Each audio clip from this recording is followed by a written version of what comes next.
Giants. In life, we all must face giants. David had to face his Goliath. The 300 Spartans had to face the entire Persian Empire. George Bush had to face Al Gore in the election that lasted 3 weeks. And the Dallas Cowboys have to face those New York Giants a minimum of 2 times every season.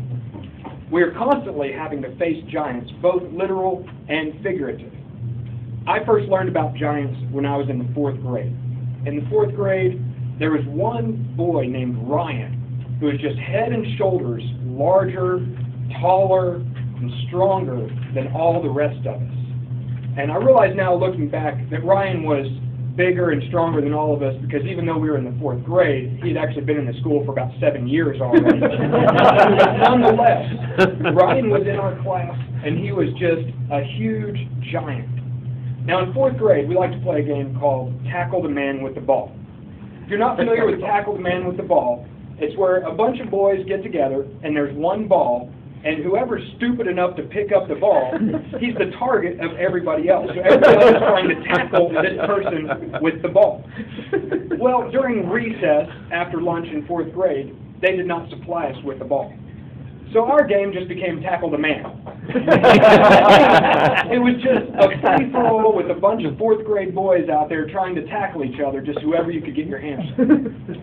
Well, I enjoyed this game, and I had watched a lot of boys try to tackle Ryan, this giant, with no success at all.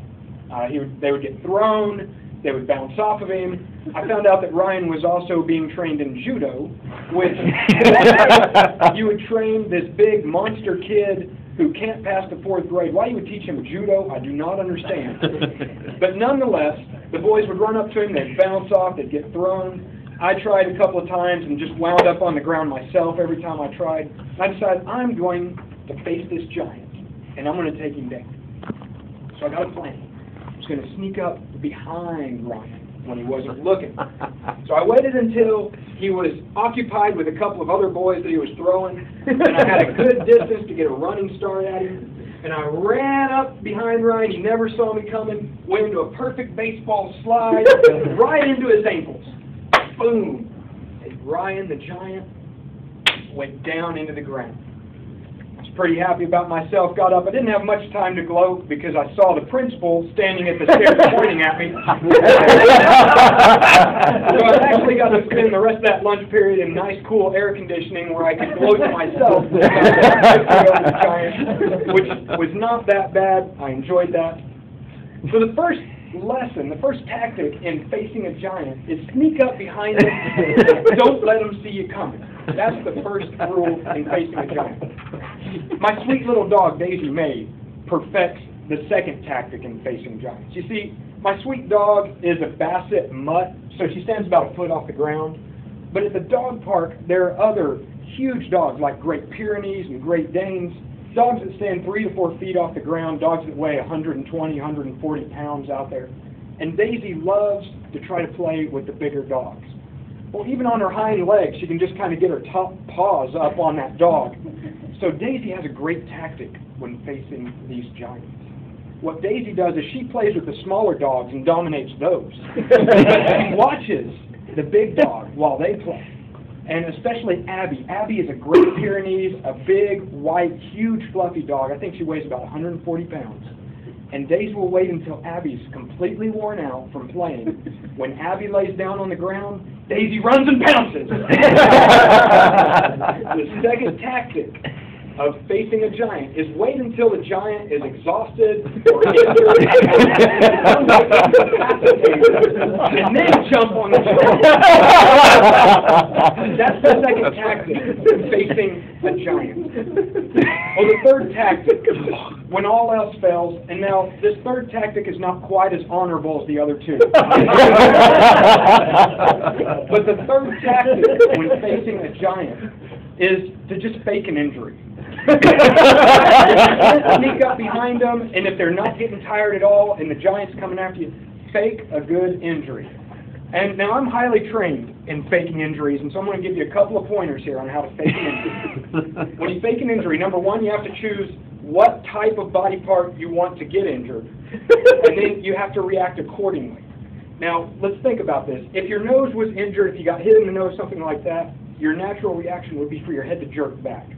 And so if you're going to fake a nose injury, I'm going to demonstrate this, just a demonstration. Let's say I hit my nose on this. That's a great thing.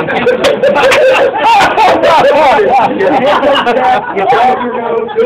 Another great one, if you don't have a cardium to hit your head on, you can always get the gnat in the eye. You're walking up. It's just explaining to the giant, I can't go on. I've got something.